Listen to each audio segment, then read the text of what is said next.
यशोमती मैया के नंद लाला।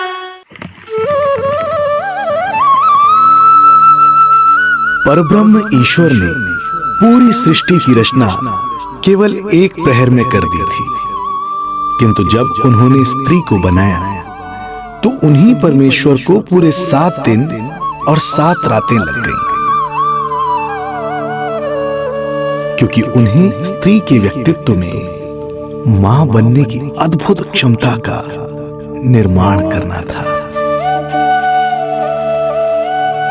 जो अपने तन को असहनीय पीड़ा देकर उसमें से एक नए जीव को जन्म देती है, जो अपने रक्त को दूध बनाकर अपनी संतान का पोषण करती है।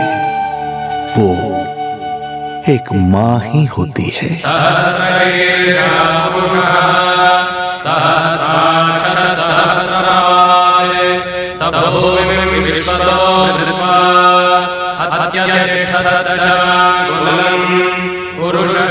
स्वयं भगवान श्री विष्णु भी मां की इस ममता से दूर ना रह पाए, विवश हो गए धरती पर अवतार लेने के लिए।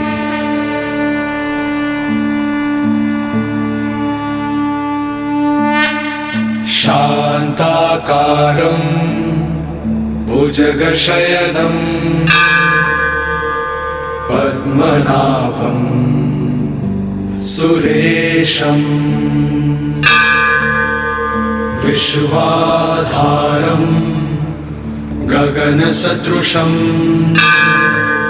मेघवर्णं शुभांगं लक्ष्मीकान्तं कमलनयनं योगी वीरध्यानगम्यं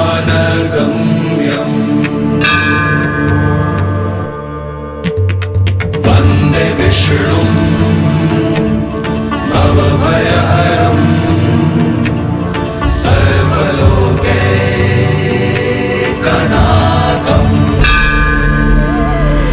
वन्दे विष्णुं भवभयहरं सर्वलोकैकनाथम्।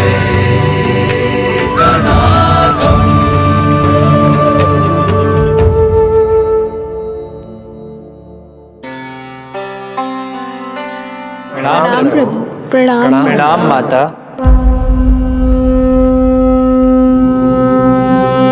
माता, प्रभु, दुष्कंस के अत्याचार दिन पर दिन बढ़ते ही जा रहे हैं।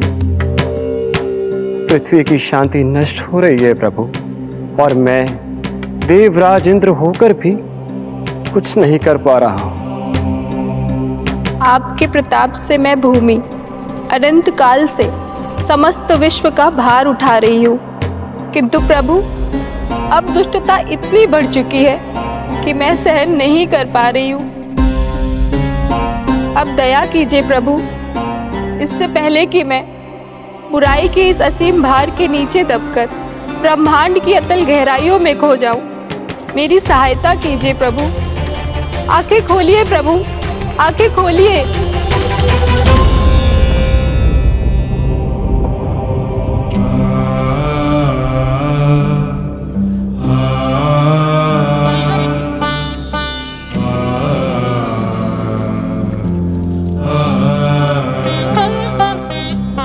चिंता मत कीजिए, समय की पुकार को अनसुना नहीं करूंगा।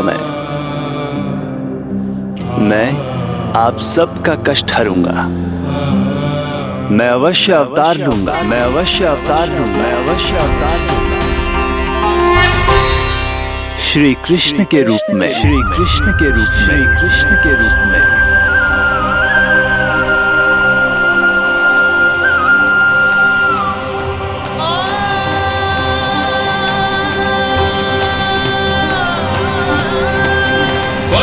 वसुदेवसुतं देवं कंसचाणूरमर्दनम्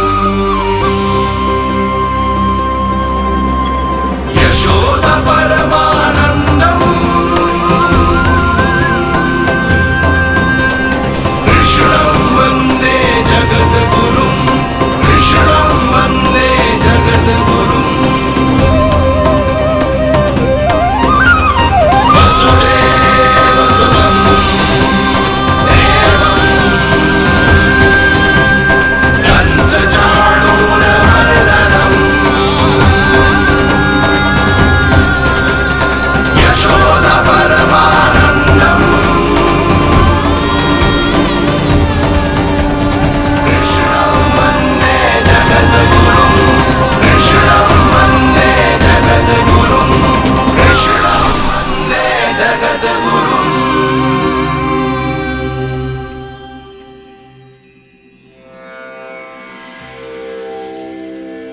कंस का वध करूंगा, ऐसी परिस्थितियां उत्पन्न करूंगा जिनके कारण इस काल का सबसे बड़ा युद्ध होगा।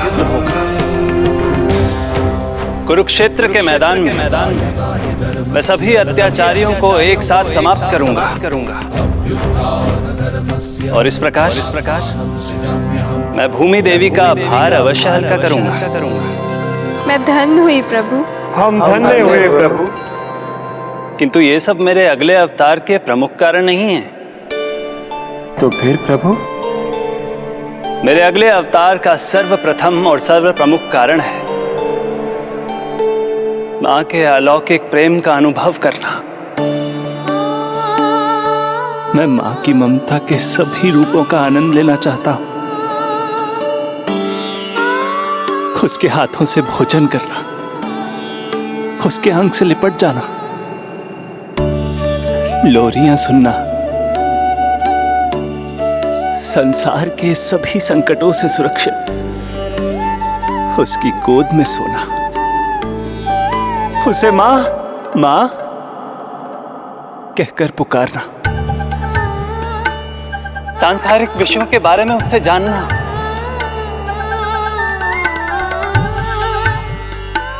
और फिर कोई शैतानी कर उसके आगे आगे भागना, उससे डांट खाना और फिर उसे मनाने के लिए क्षमा मांगना।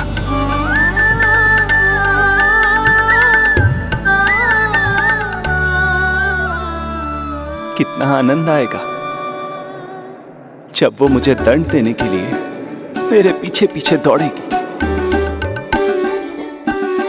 और मैं उस डर से सभी दिशाओं में भागता फिरूंगा। और फिर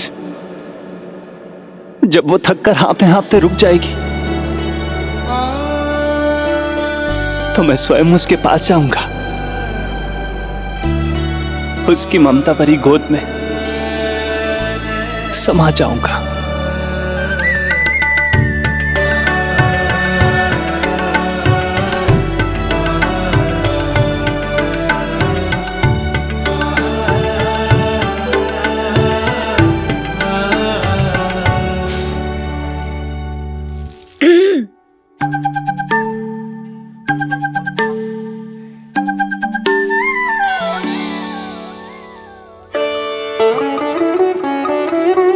प्रभु, एक प्रश्न है।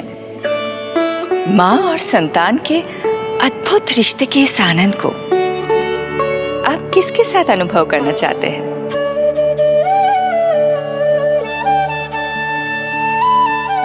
प्रभु,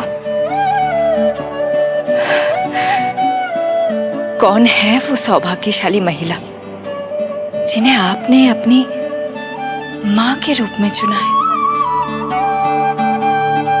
वो महिला है यशोदा। यशोदा।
यशोदा आ जाएगो। आपके जैसा बड़ा ना है कि रास्ता ढूंढते हुए अपने आप घर लौट आएगो। बस 6 महीने का बालक है, अबोध है। हे नारायण, क्षमा करना, अपने पति देव से ऊंची स्वर में बात कर ली मैंने।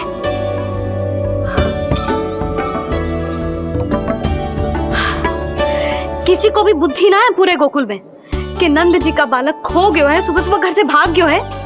किसी को ना पड़ी है कि उसे ढूंढे लेकर आए। यही सामान देते हैं वे गोकुल के राजा को। हे भगवान, ना जाने मेरा बच्चा कहाँ होगो, कैसा होगो। कितना समय होगा है? अब तक तो भूख भी लगी आई होगी उसे। आप क्यों रुक गए? आप खाओ। हाँ हाँ, आप खाओ, आनंद से खाओ। आपको तो कुछ चिंता ही ना है। माँ ही तड़पती है अपनी संतान के लिए।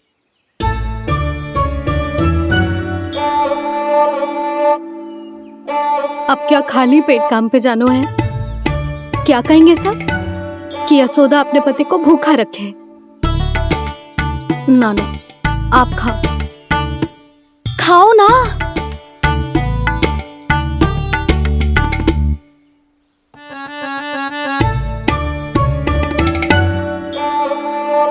गुड़ के लड्डू कितने पसंद है उसे, कब से बना के रखे हैं। यशोदा, तुम स्वयं क्यों नहीं जाकर ढूंढती उसे? लड्डू भी खिला दियो और घर वापस भी ले आएंगे। जाओ, शीघ्र जाओ।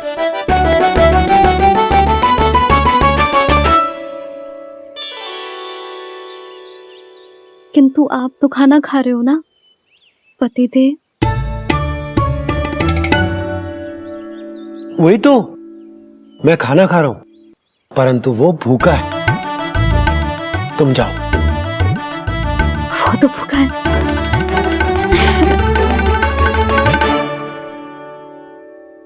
ये बनेगी श्री हरि के अगले अवतार की माँ।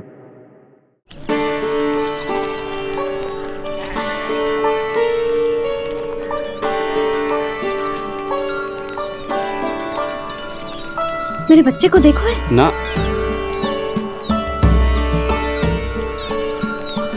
काकी, मेरे बच्चे को देखो है। नहीं नहीं,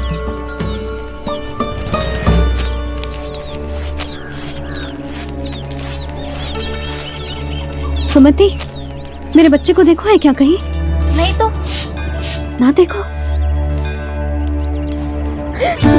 जानकी, प्रभावती, मेरे बच्चे को देखो है कहीं?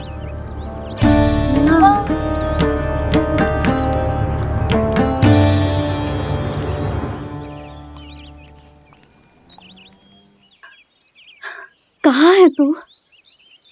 देख, तेरी मैया कितनी चिंतित हो रही है, और तू है कि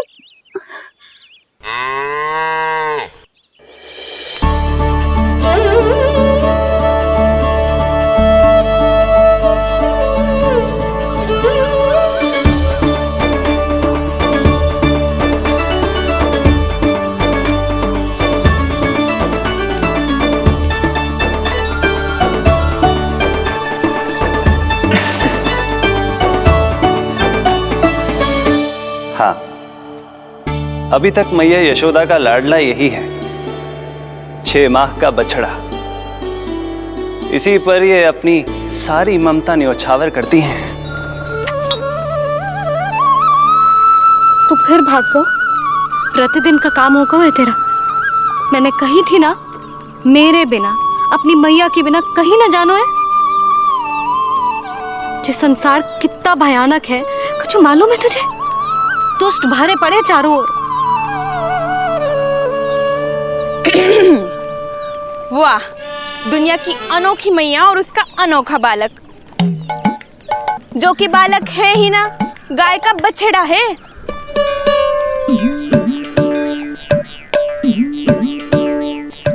सुलक्षणा, तुम्हारी ये दशा कौन ने की? और कौन ने? जे तुम्हारे सपूत ने कूद फाड़ के मेरे पूरे बगीचे का सत्यानाश कर दो है। मेरा रामू ऐसा कर ही ना सकता। जे क्यों आएगा तुम्हारे बगीचे में? रंग बिरंगे फूलों के लिए। फूलों के लिए? हाँ, जीप लपलपाती है इसकी मेरे फूलों के लिए। सुबह सुबह भाग के आ जाता है इन्हें खाने के लिए। फूल खाने? सुलक्षणा, तुम्हें कछु वहम हुआ है। जे मेरा रामू है, जे फूल वूल क्यों खाएगो भला? अच्छा, तो फिर आप ही इसका मुंह खोलो और स्वयं देख लियो। हाँ तो ठीक है, असत्य के पैर ना होते जो अभी सिद्ध हो जाए वो। रामू मुंह खोल के दिखा। मैया की कहीं मानते हैं ना, मुंह खोल। रामू सुलक्षणा चाची को दिखा दे कि तूने उनके फूल ना खाए। चल मुंह खोल, मुंह खोल।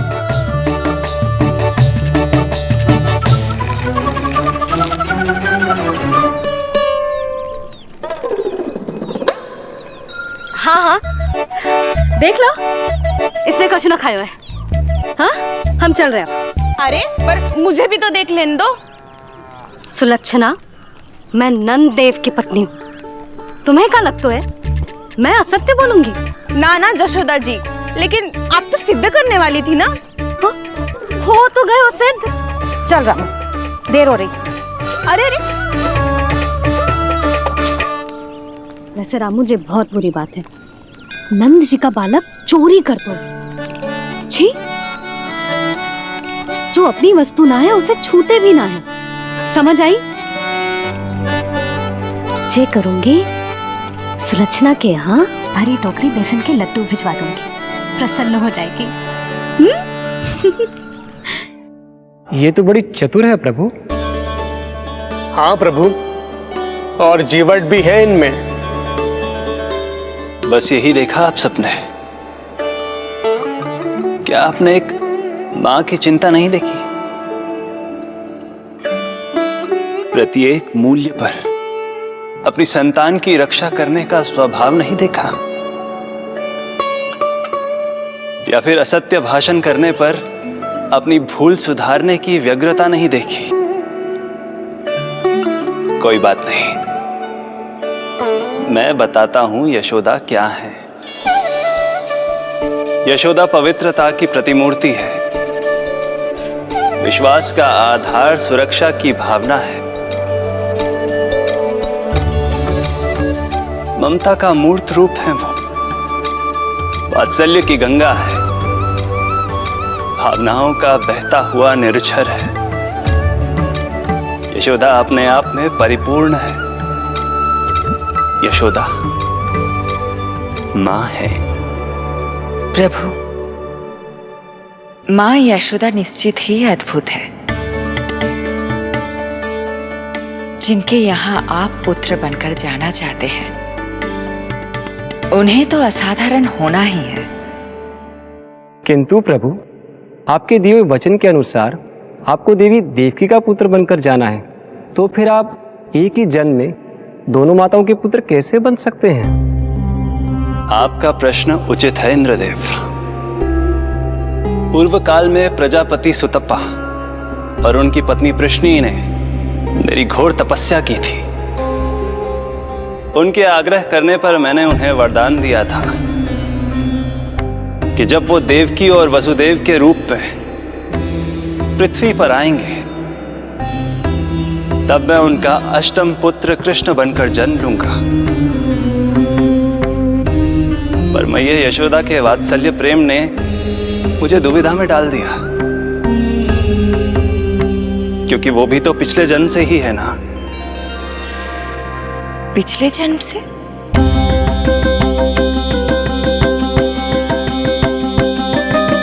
पिछले जन्म में मैया यशोदा 8 वसुओं में से एक श्री द्रोण की पत्नी धरा थी। नमो नारायणाय।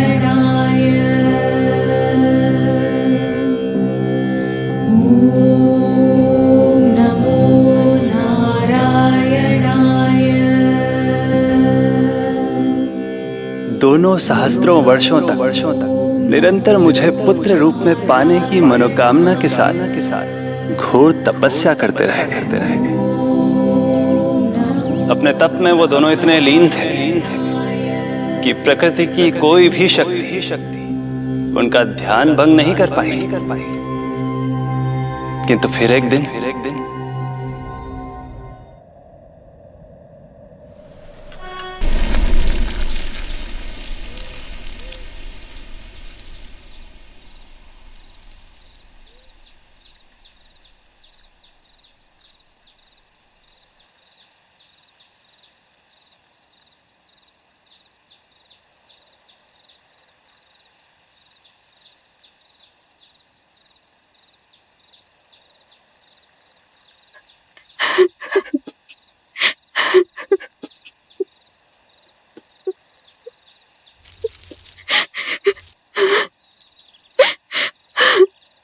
हमारे भक्ति में ऐसी क्या कमी रह गई प्रभु कि अभी तक आपके दर्शन का सौभाग्य नहीं मिला।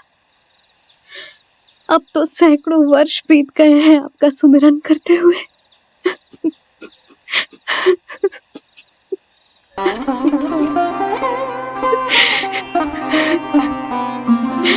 साचा सुमिरन सबसे हरि का, साचा है हरि नाम। साचा सुमिरन सबसे हरि का, साचा है हरि नाम। जिनकी कृपा से बन जाते हैं सबके बिगड़े काम, सबके बिगड़े काम। साचा सुमिरन सबसे हरि का, साचा है हरि नाम। आतुर है आंचल का उपवन, सुनने को पैजनिया छुन छुन। मधुर मधुर तुतलाती बोली, खेले संग संग आँख में चोली। मेरे मुख पे भी दे दो प्रभु ममता भरी मुस्कान। साचा सुमिरन सबसे हरि का, साचा है हरि नाम। भक्त बिना भगवान है जैसे, माता बिन संतान के वैसे। हरि बिन मेरा जीवन सूना, भगवान लाज मेरी रख लो ना। भगवान लाज मेरी रख लो ना।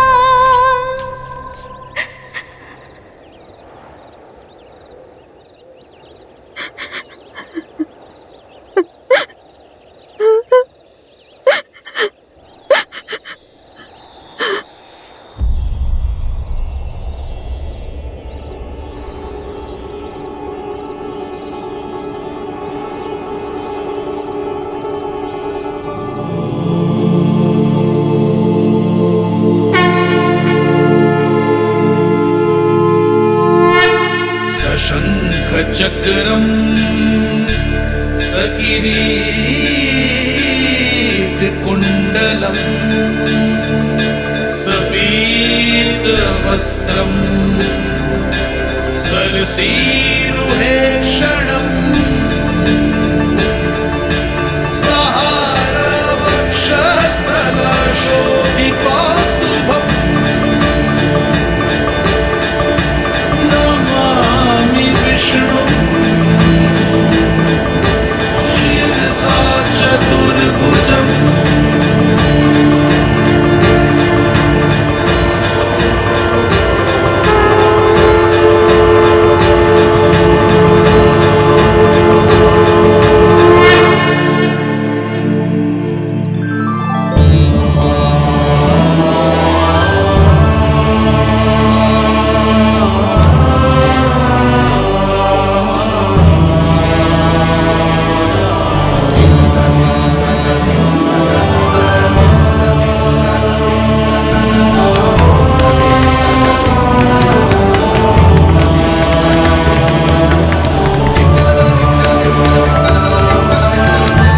कहिए कहिए, क्या वरदान पाना चाहते हैं आप? प्रभु, हम आपकी सेवा करना चाहते हैं, परंतु भक्त की भांति नहीं, अभी तो माता पिता के समान।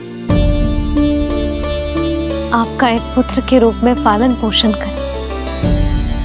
आप हमें माँ पिता के भांति प्रेम दें और हम आप पर अपनी ममता न्योछावर कर सकें। बस बस इतनी ही इच्छा है प्रभु। आपकी इच्छा पूर्ण होगी। मैं आपकी संतान के रूप में अवश्य आऊंगा, किंतु उसके लिए आपको मेरे अगले अवतार के बाद एक और अवतार की प्रतीक्षा करनी होगी, क्योंकि अगले जन्म के लिए मैं पहले ही ये वरदान माता देवकी को दे चुका हूं। प्रभु, किसी भी जन्म में आपको अपने पुत्र के रूप में पाना मेरा सौभाग्य होगा, किंतु मेरी ममता मेरे वश में नहीं है प्रभु। आप साक्षात मेरे सामने खड़े हैं, किंतु मेरे नेत्र आपके इस दिव्य चतुर्भुज रूप को नहीं देख पा रहे। इन्हें तो आप अभी से बाल रूप में दिखाई दे रहे हैं। मेरे भीतर उमड़ती ममता की ज्वार का अनुभव कीजिए प्रभु। केवल कल्पना मात्र से मेरा वक्षस्थल दूध से भराया है। ये गोद तरसने लगी है, मन अभी से लोरिया गाने लगा है। मेरे इस अनुरोध को स्वीकार कीजिए प्रभु, कृपा करें। इस मां से और प्रतीक्षा ना करवाए प्रभु, और प्रतीक्षा ना करवाए। उस पल माता धरा की ममता भरी भक्ति और प्रेम भाव को देखकर मेरे मुख से भी वो शब्द निकल ही पड़ा जिसे एक बच्चा पहली बार बोलना सीखता है, माँ।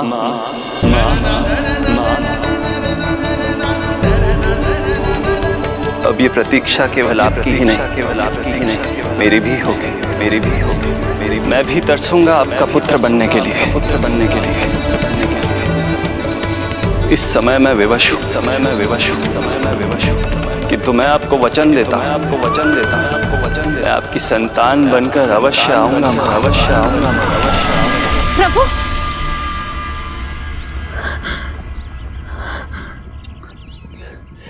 धरा, भगवान ने हमारी पुकार सुन ली। वरदान तो सभी भक्तों को मिलता है, परंतु हमें तो हरि का वचन मिला है। वो आएंगे, अवश्य आएंगे। अब हमें केवल उस शुभ दिन की प्रतीक्षा करनी है। अब और प्रतीक्षा नहीं होगी मुझसे।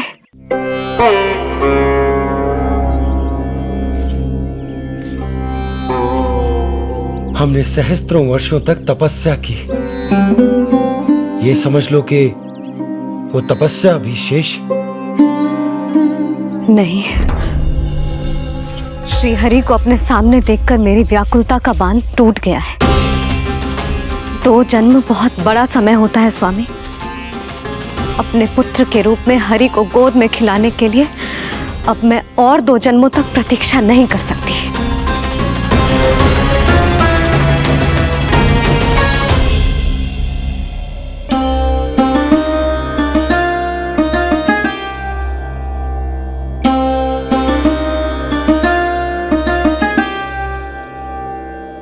व्यर्थ हरि बिन जग ये सारा, व्यर्थ हरि बिन जीवन धारा। पूजन वंदन व्यर्थ हरि बिन, व्यर्थ धरार जीवन धारा। वरुण देव विनती सुन लीजिए, तन मेरा निर्जल कर दीजिए। हरि के बिन सारा जल तन का सागर सा हो गया है खारा।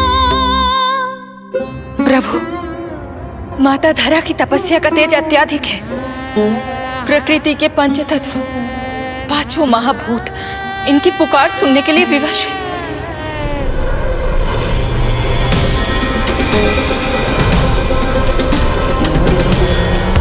धरा, प्रिय, ये क्या कर रही हो? रुक जाओ। जठराग्नि सब दूर ये कर दो, अग्नि देव मेरे ताप को हर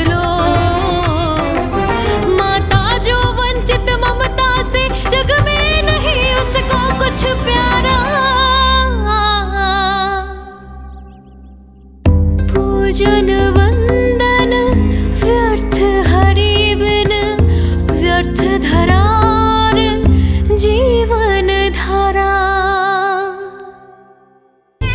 प्रभु, यदि अग्निदेव अपना अग्नि तत्व वापस ले लेंगे तो इनकी पाचन शक्ति नष्ट हो जाएगी और जीवित रहने के लिए शारीरिक तापमान भी अति आवश्यक होता है। यदि वही विलुप्त हो गया तो धरा, तुम्हें मेरी सौगंध मत करो ये। हे भूमाता आकृति दाता, मिथ्या है ये माटी का ढांचा। माटी मुक्त करो इस तन से, जब ना मिला हरि का सहारा। प्रभु, भू तत्व ही तन को भार देता है, उसके बिना ये तो पूरी तरह से ढह जाएंगी। धरा, धरा, ये क्या हो गया? बस करो अब। प्रभु, कुछ कीजिए। मैं संसार का संचालक हूं देवी। नियमों का पालन करने के लिए मैं भी बाध्य हूं। जो वचन मैं पहले ही माता देवकी को दे चुका हूं, यदि मैं चाहूं तो भी उसे तोड़ नहीं सकता।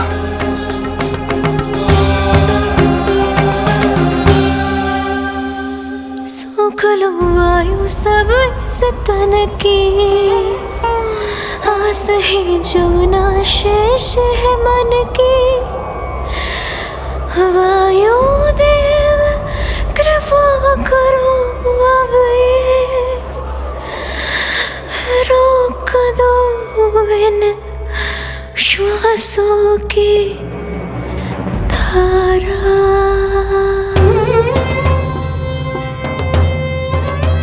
प्रभु, प्राण वायु के बिना प्राणों का बचना संभव नहीं।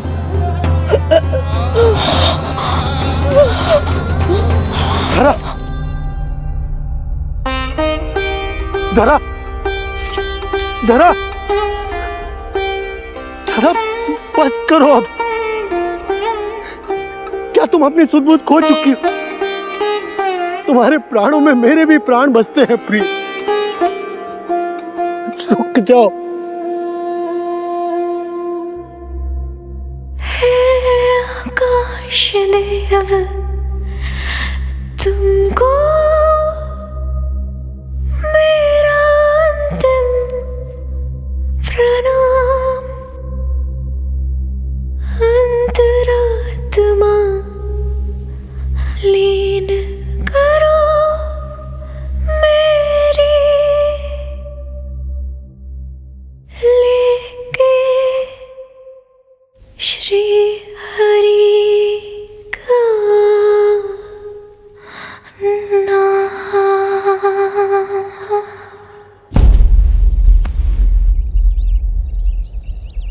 धरा, धरा, धरा, ये क्या कर लिया तुमने? धरा, कोई है, कोई है, सहायता कीजिए। धरा, जल। धरा, तुम चिंता मत करना, मैं यही हूं। मैं 2 क्षण में जल लेकर आता हूं।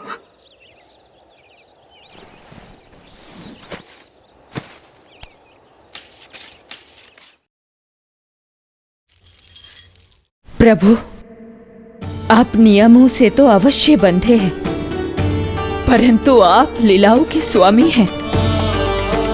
कोई तो उपाय निकालिए। आपने इन्हें मां कहकर पुकारा है। माँ की प्राण रक्षा पुत्र नहीं करेगा तो और कौन करेगा?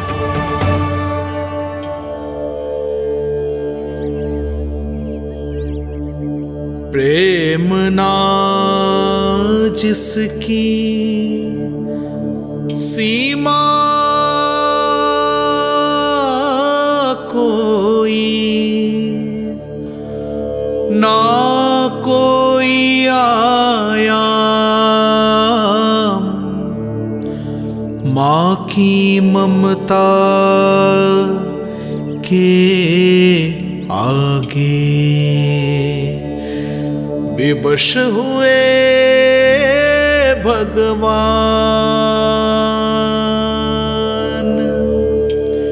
विवश हुए भगवान।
प्रभु नहीं, पुत्र कहो मां।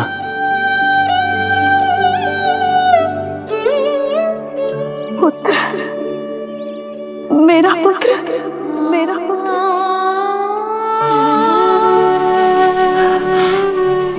आज जैसे आपने मुझे अपनी गोद में लिटा रखा है, क्या कुछ ऐसा नहीं हो सकता कि शीघ्र ही मुझे आपको अपनी गोद में खिलाने का अवसर मिल जाए? आज तो मैं केवल मूर्छित हुई हूं, किंतु शीघ्र ही यदि मुझे आप पुत्र रूप में ना मिले तो मेरे प्राण चले जाएंगे। ऐसा ना कहो मां।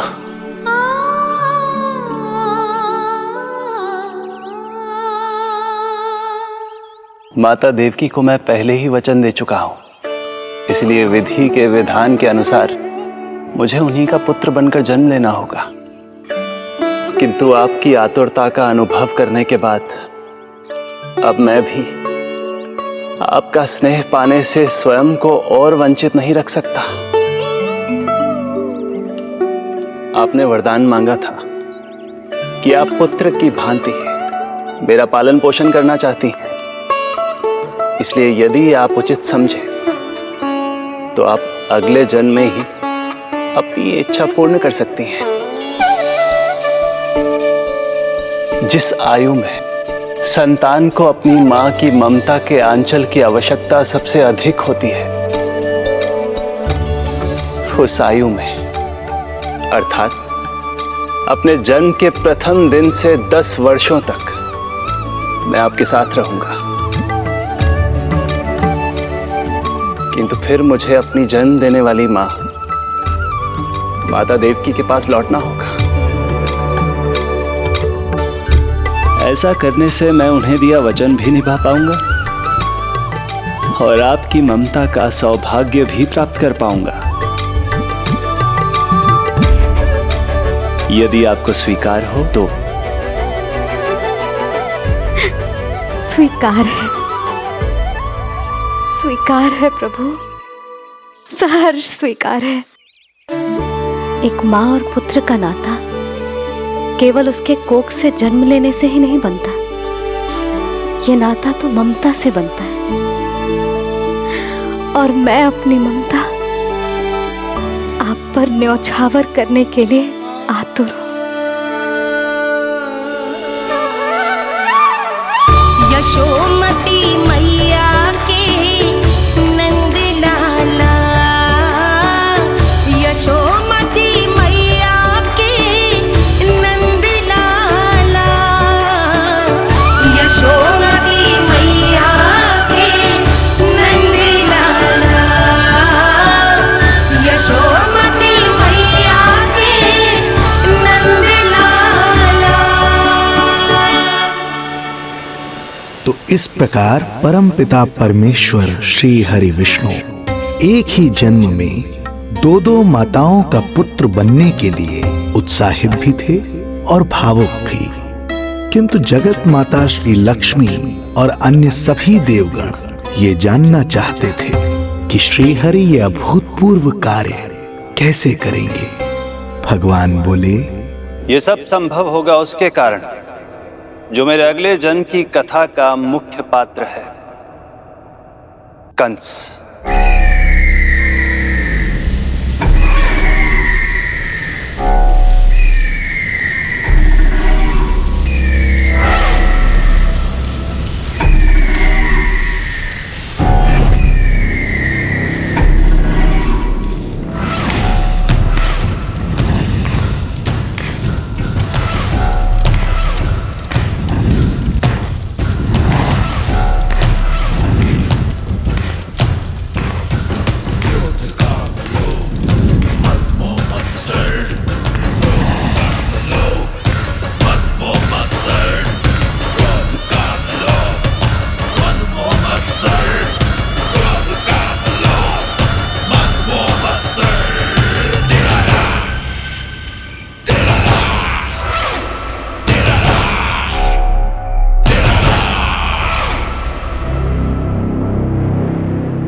जब जीवन पर संकट हो तो अभिमान अर्थहीन होता है, जब प्राणों पर बनाए तो सम्मान स्वाभिमान सब निरर्थक होता है। इन व्यर्थ के मूल्यों को बीच में मत आने दो। और दया उसे तो बिल्कुल नहीं।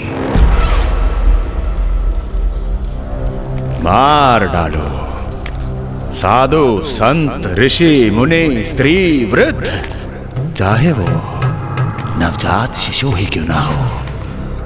किंतु हाँ, यदि शत्रु भारी पड़ने लगे, पराजय सामने दिखाई देने लगे, तो उसी क्षण शत्रु के पैर पकड़ लो और अपने प्राणों की भिक्षा मांग लो। अहंकार को आड़े मत आने दो। अग्निः शेषम ऋणः शेषम शत्रुः शेषम तथैव च पुनः पुनः प्रवर्धेत तस्मात् शेषम न कार्येत। अर्थात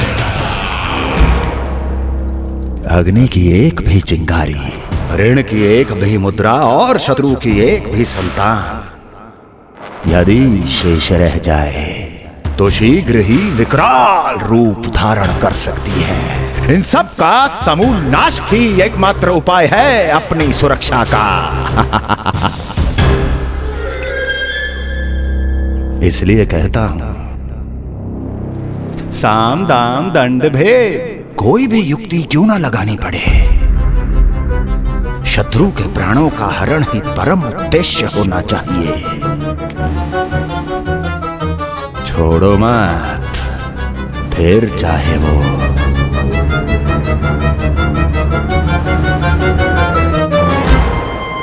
विष्णु ही क्यों ना हो।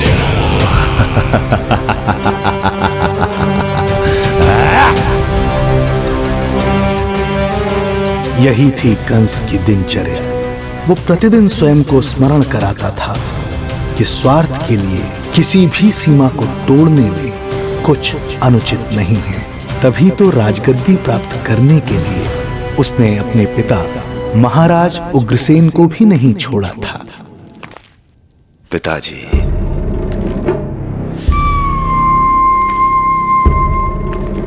हो सके तो मुझे क्षमा कर दीजिएगा।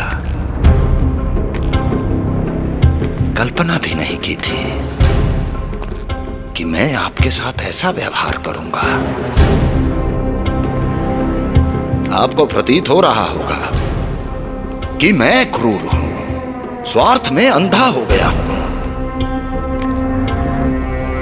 किंतु मैं विवश हूं।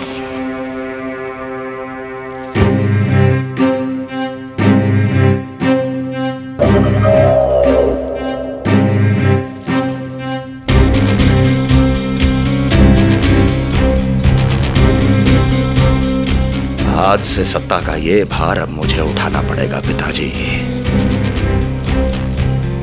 क्योंकि आप तो अत्यंत दयावान हैं।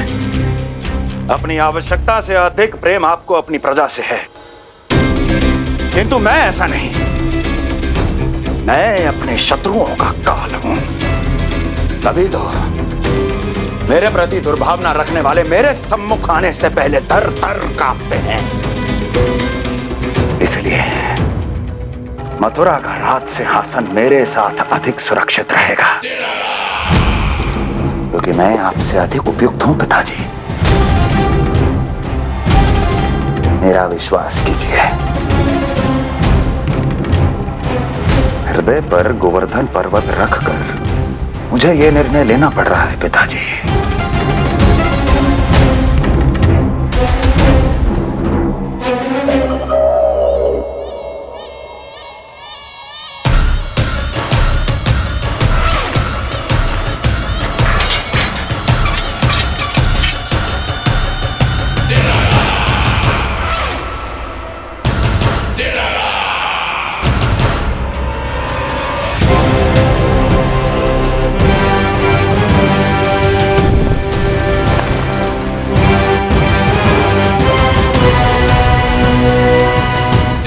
चाबी यमुना में फेंक देना। कोई कितना भी क्रूर, कठोर राक्षस ही क्यों ना हो, किसी न किसी के लिए उसके हृदय में भी प्रेम उपजता ही है। कंस भी इस नियम का अपवाद नहीं था। इस संसार में एक जीवात्मा ऐसी भी थी जिसे वो स्वयं से भी अधिक स्नेह करता था, और वो थी उसकी लाडली बहन देवकी।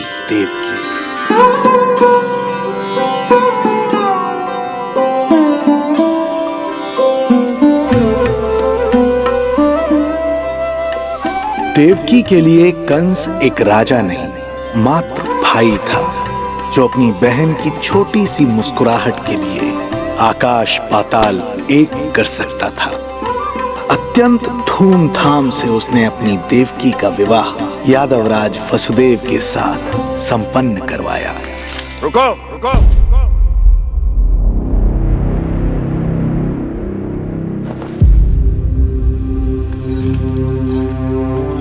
ये आप क्या कर रहे हैं? आप मथुरा नरेश हैं? नहीं कुंवर जी, आज मैं मात्र वो भाई हूं जो अपनी प्रिय बहन के साथ बस कुछ क्षण और व्यतीत करना चाहता है। कंस के हृदय में देवकी के लिए उमड़ता प्रेम का सागर तब अचानक सूख गया जब उसने ये आकाशवाणी सुनी। महापापी अत्याचारी कंस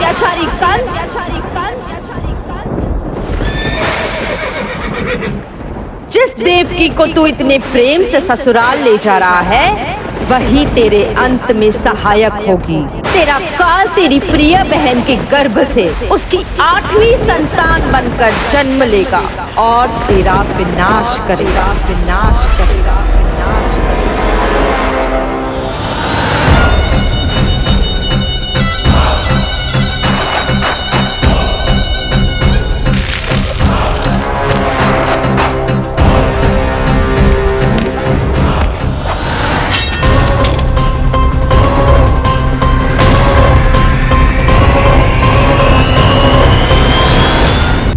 कौन है आप?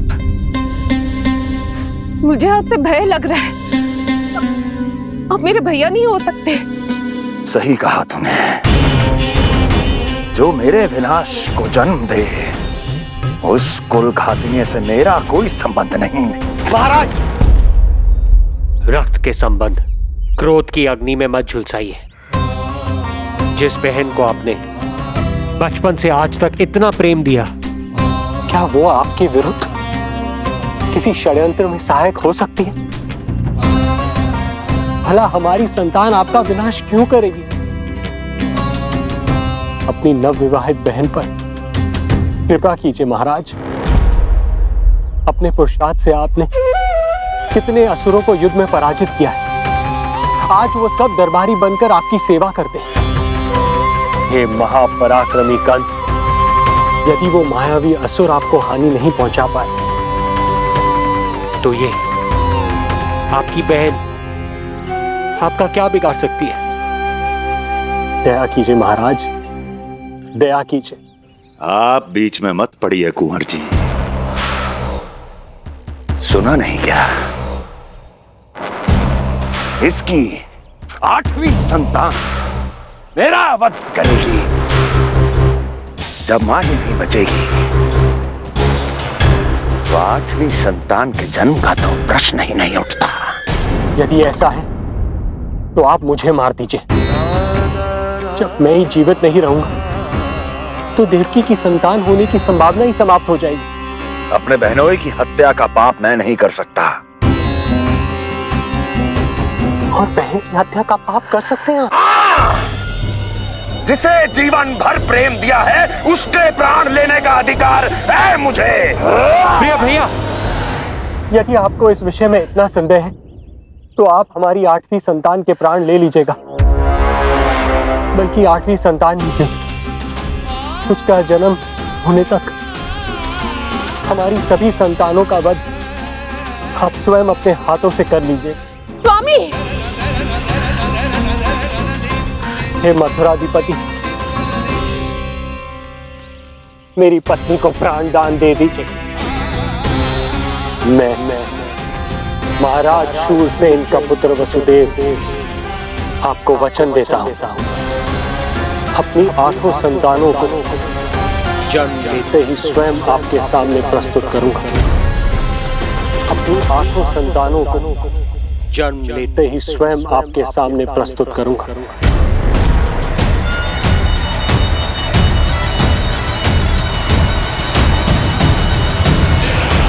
बधाई हो कुंवर जी। अपनी पत्नी के प्राण बचाने में आप सफल हुए, किंतु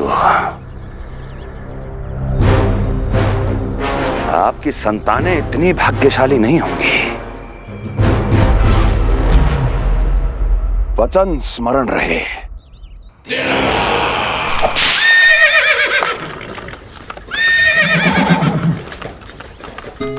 इस तरह रक्त की प्यासी कंस की तलवार की छाया में देवकी और वसुदेव का वैवाहिक जीवन प्रारंभ हुआ। जब कंस की निर्ममता और वसुदेव के वचन का यह दुखद समाचार गोकुल पहुंचा तो हे नारायण, अर्थात राजा वसुदेव यदि कंस के सामने गिड़गिड़ाते नहीं तो रानी देवकी के प्राण चले जाते। हाँ नंदराज, और अब वो दोनों कंस के महल में हैं, किंतु वो महल भी उनके लिए किसी बंदी गृह से कम नहीं है।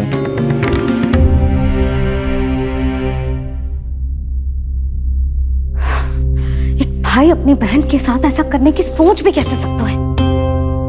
मेरा बस चले तो उस दुष्ट कंस को मटके में डाल के इसे घोट के रख दूं, जैसे मलाई घोट के माखन निकाला जाता है।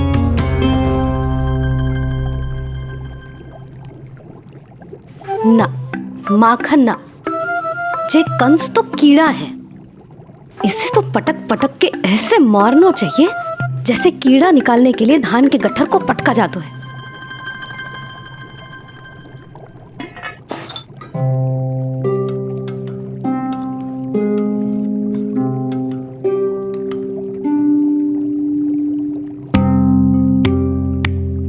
किंतु जब रोहिणी जिज्जी को पता चलेगा तो वो तो अपने आप को ही दोष देंगे, क्योंकि बालक ना होने के कारण उन्होंने ही वसुदेव जी को राजकुमारी देवकी के साथ दूसरा विवाह करने पर विवश किया था। हे ईश्वर, जिस सुख के लिए रोहिणी जिज्जी ने पत्नी जीवन का सबसे बड़ा त्याग किया था, जब उन्हें पता चलेगा कि वही सुख उस क्रूर कंस ने छीन के मटिया मेट कर दिया है, तो कितना कष्ट पहुंचेगा।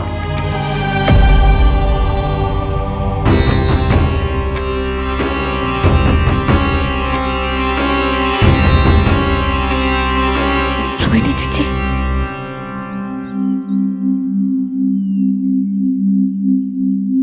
गोप नरेश, कृपया मुझे अपने भैया के पास ले चलिए। संकट के समय मुझे उनके साथ होना चाहिए। किंतु भाभी, पता चलो है वसुदेव भैया और देवकी भाभी कंस के महल में कड़े पहरे में रखे गए। पति पत्नी एक दूसरे का संबल होते हैं। कंस का पहरा कितना भी कष्टदायक क्यों ना हो,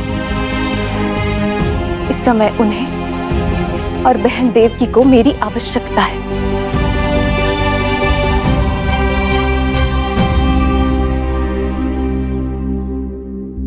ये मेरी विवशता है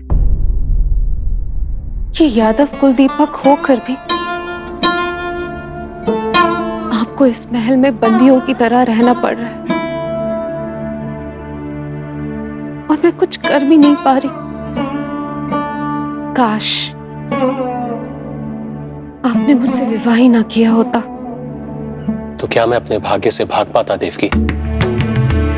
पूर्व जन्म के कर्मों के फल स्वरूप जो हमारी नियति में लिखा है वो तो हमें भोगना ही है। श्री हरि क्या करते हैं, कब और क्यों करते हैं, ये दुख हमारे जीवन में किस उद्देश्य से आए हैं, इन रहस्यों का पता लगा पाना हम मानवों के लिए संभव नहीं है देवकी।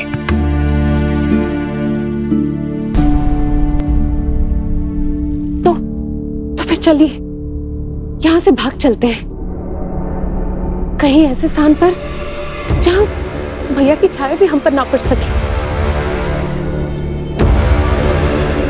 नहीं प्रिय, कंस के गुप्तचरों की दृष्टि हम पर अवश्य होगी, और मैं ऐसा कोई कार्य नहीं कर सकता जिससे तुम्हारे जीवन पर कोई संकट आए।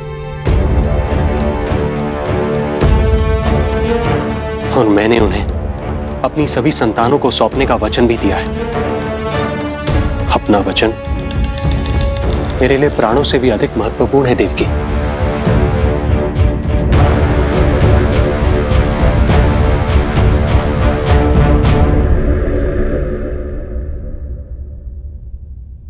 राजन, राजकुमारी, गोकुल से रानी रोहिणी और गोपराज नंद पधारे हैं।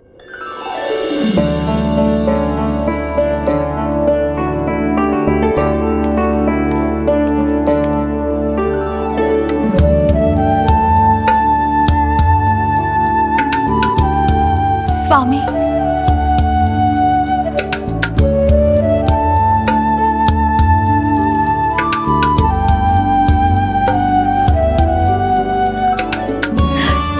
बहन, दीदी,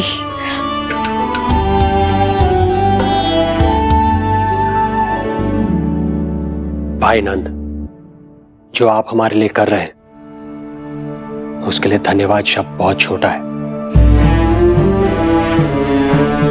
मैं अपने भाग्य को स्वीकार कर चुका हूं। यदि यही श्री नारायण की इच्छा है तो यही सही।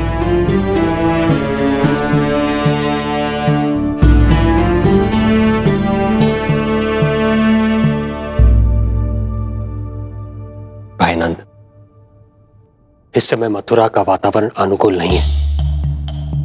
आपको जाना चाहिए। यशोदा भाभी भी चिंतित हो रही होंगी। उनसे कहिएगा हम यहां सुरक्षित हैं अभी तक।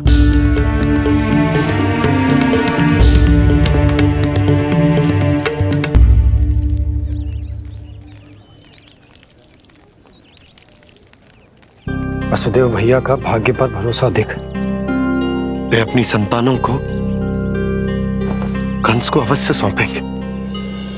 हे ईश्वर, इतना कठोर वचन, जब इसे निभाने का कठिन समय आएगा तो कैसा अनुभव करेंगे वे? उनका हृदय तो चकनाचूर हो जाएगा।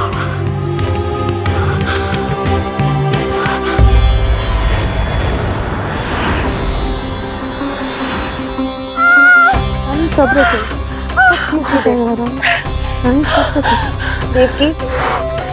मैं महाराज शूरसेन का पुत्र वसुदेव आपको वचन देता हूं, अपनी 8 संतानों को जन्म देते ही स्वयं आपके सामने प्रस्तुत करूंगा।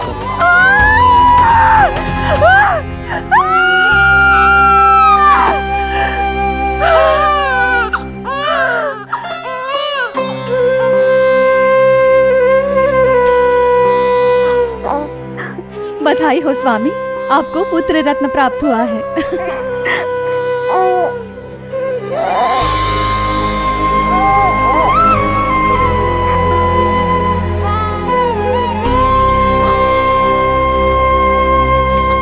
महाराज को पता चला तो क्या होगा?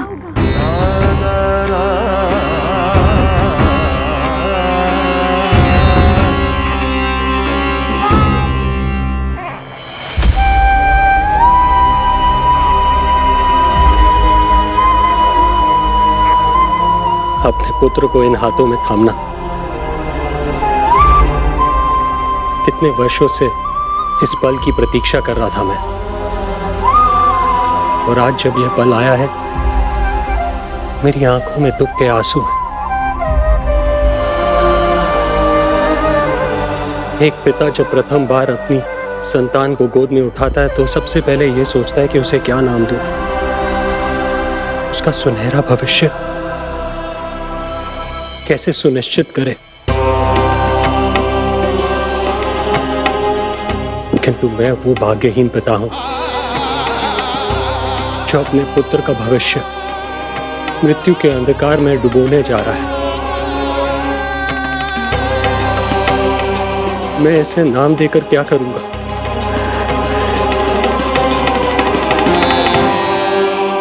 क्या आपके वचन का महत्व आपके पुत्र के प्राणों से अधिक है स्वामी?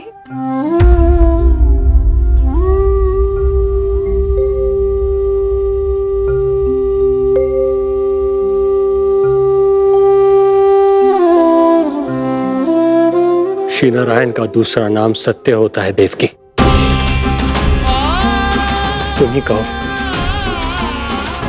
मैं श्री नारायण से विमुख कैसे हो जाऊं? मुझे अपना वचन निभाना ही होगा। हृदय के टुकड़े टुकड़े क्यों ना हो जाए, मुझे इसे कंस तक ले जाना ही होगा।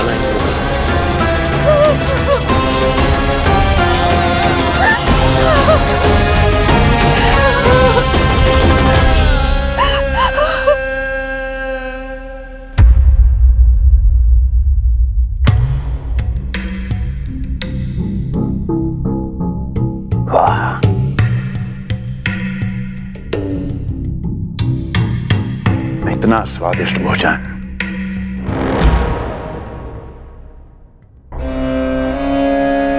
किसी विशेष इच्छा की पूर्ति के लिए मुझे सम्मोहित तो नहीं करना चाहती? मुझे पति के रूप में प्राप्त कर तो चुकी हो, अब प्राप्त करने को क्या क्या बचा है प्राप्ति? मैं प्राप्ति नहीं, अस्थि हूं स्वामी। प्राप्ति तो छुई मुई बनकर वहां खड़ी है। आप सदैव अपने विषय में ही सोचते हैं, कभी मेरे और भी निहारा कीजिए, तभी तो मेरा नाम सही से स्मरण होगा आपको। मैं अपने विषय में ही सोचता हूं, तभी तो दसों दिशाओं में मेरे नाम का डंका बजता है, मेरे साम्राज्य का विस्तार होता है, तभी तो मेरा अस्तित्व है। अस्थि स्मरण रहे, तुम हो क्योंकि मैं हूं।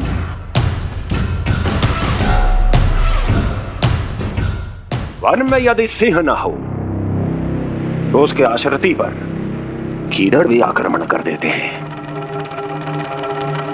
सिंह कभी अपने शत्रु को एक क्षण भी जीवित नहीं छोड़ता महाराज। आपने तो छोड़ दिया देवकी को।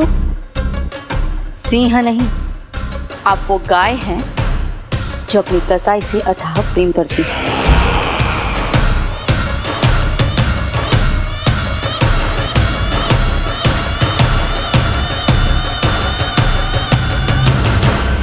सभी संतानों को जन्म लेते ही मेरे पास लेकर आएगा, ये वचन दिया है वसुदेव ने मुझे। तो फिर आया क्यों नहीं महाराज? प्रथम शिशु का जन्म तो हो चुका है।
कुल के यादव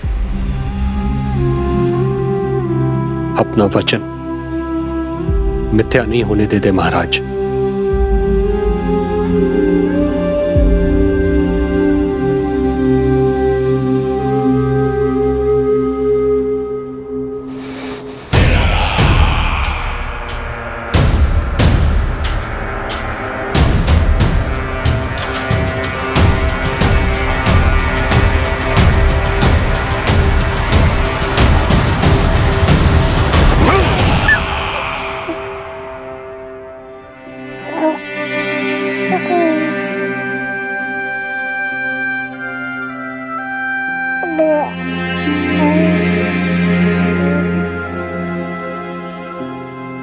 ये देवकी का पुत्र है, मेरी बहन जो मुझे प्रिय हुआ करती थी, उसका प्रथम पुत्र है ये, मेरा प्रथम भांजा।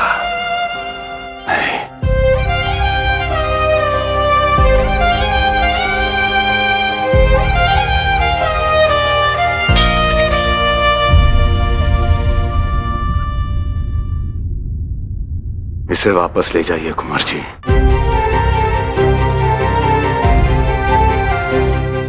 देवकी की प्रथम संतान से मुझे कोई संकट नहीं।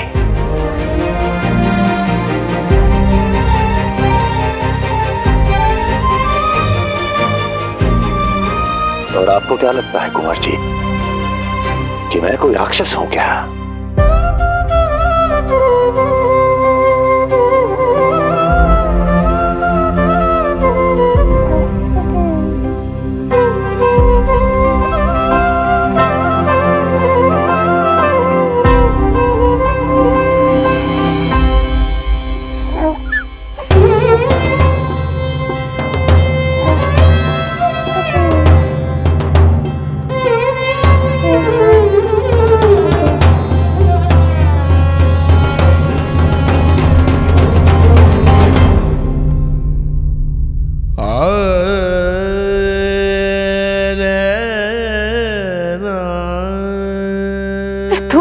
गोद में भी नहीं उठा पाई थी दीदी।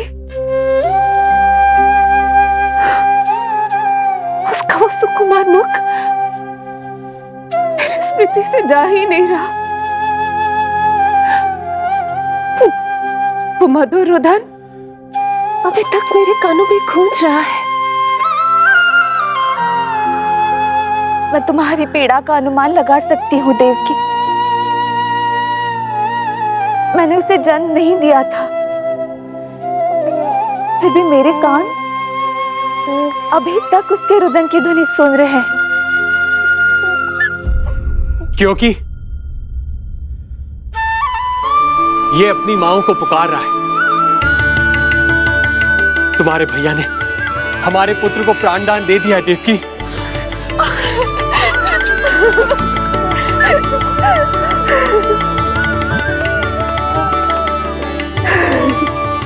स्वामी, अब अपने पुत्र का नामकरण कीजिए।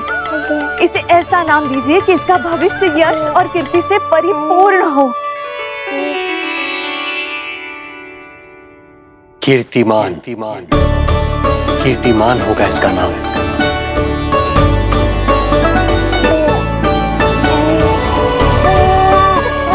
कीर्तिमान।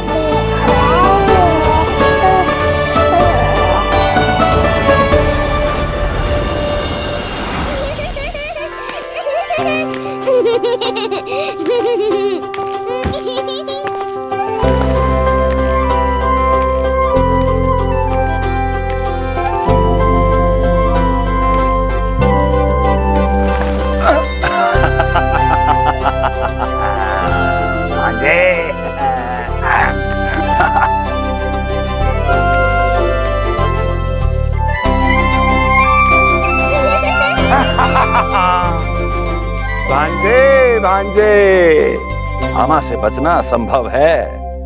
मामा जी, आपकी भुजाओं में कितना बल है, मुझे पीड़ा हो रही है। मेरा दूसरा हाथ पकड़ लीजिए। तुझे पीड़ा हो रही है? ये ले।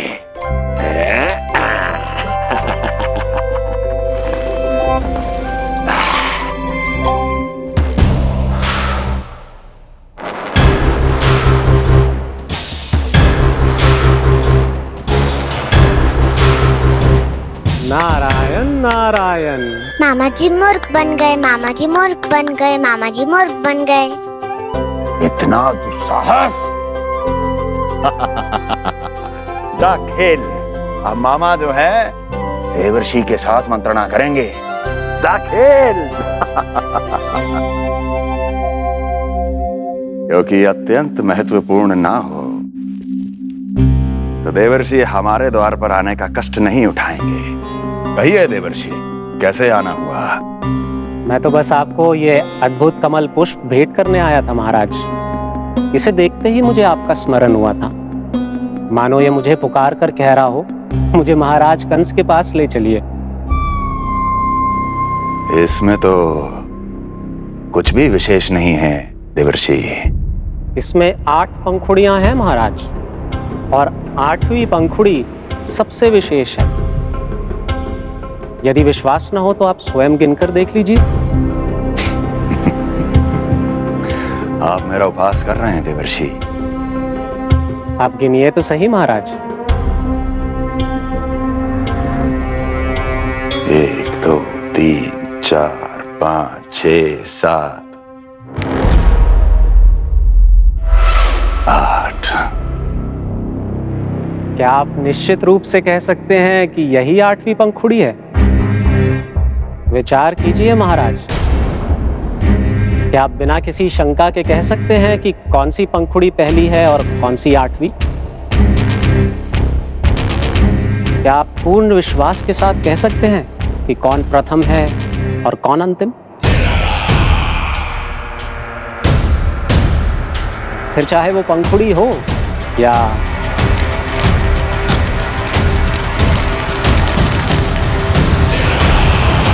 सावधान करने के लिए धन्यवाद देवर्षि। कंस के साथ धोखा करने वाले को अति भीषण दंड मिलेगा। भविष्य में ऐसी कल्पना मात्र से ही मेरे शत्रु भय से कांप उठेंगे। मथुरा नरेश, मैं तो मात्र पंखुड़ियों की बात कर रहा था। यदि आपने कुछ और समझ लिया है तो उसका उत्तरदायित्व मेरा नहीं है। नारायण नारायण।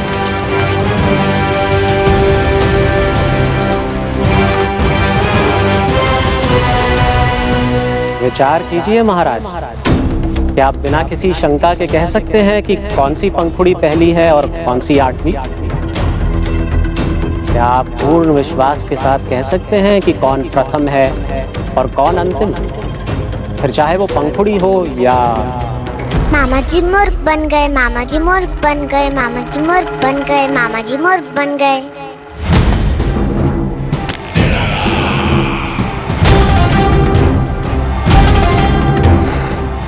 कंस को कोई मूर्ख नहीं बना सकता। कीर्तिमान। जी मामा जी। क्रोध काम लोभ मद मोह मत्सर, क्रोध काम लोभ मद मोह मत्सर, क्रोध काम लोभ। मामा जी मुझे दर्द हो रहा है।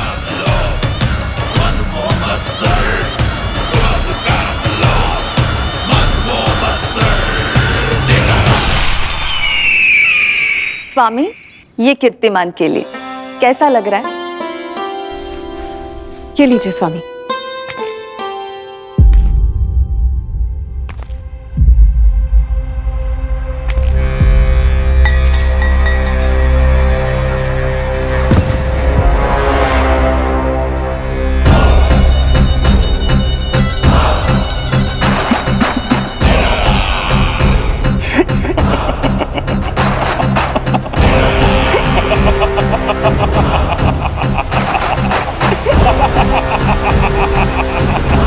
नेत्रों के सामने अपनी संतान की हत्या होते हुए देखना कितना पीड़ादायक रहा होगा ये दृश्य।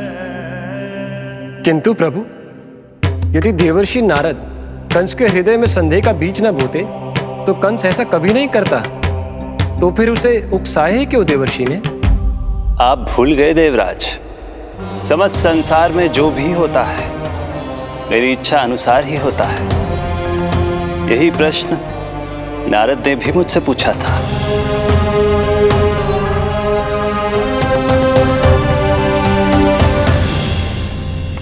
नारायण नारायण।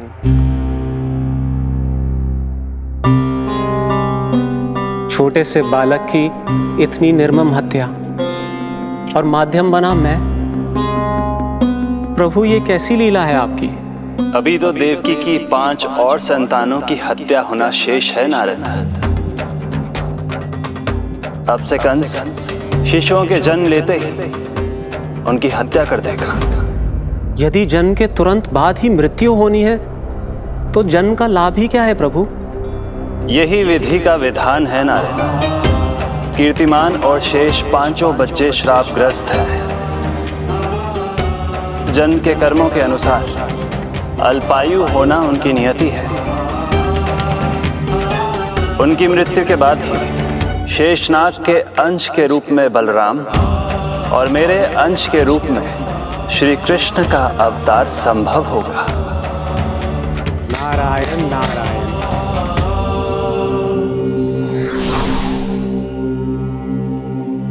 देवकी के पुत्र एक के बाद एक जन्म लेते रहे और उनकी हत्या कर कंस अपने पापों की संख्या में वृद्धि करता रहा।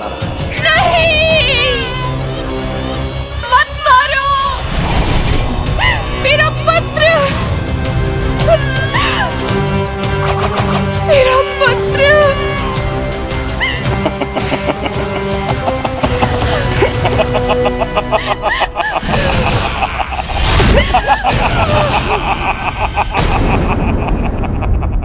कान्हा के नटखट लीला और मजेदार कारनामे देखने के लिए चैनल को सब्सक्राइब करें और बेल आइकॉन दबाना ना भूलें।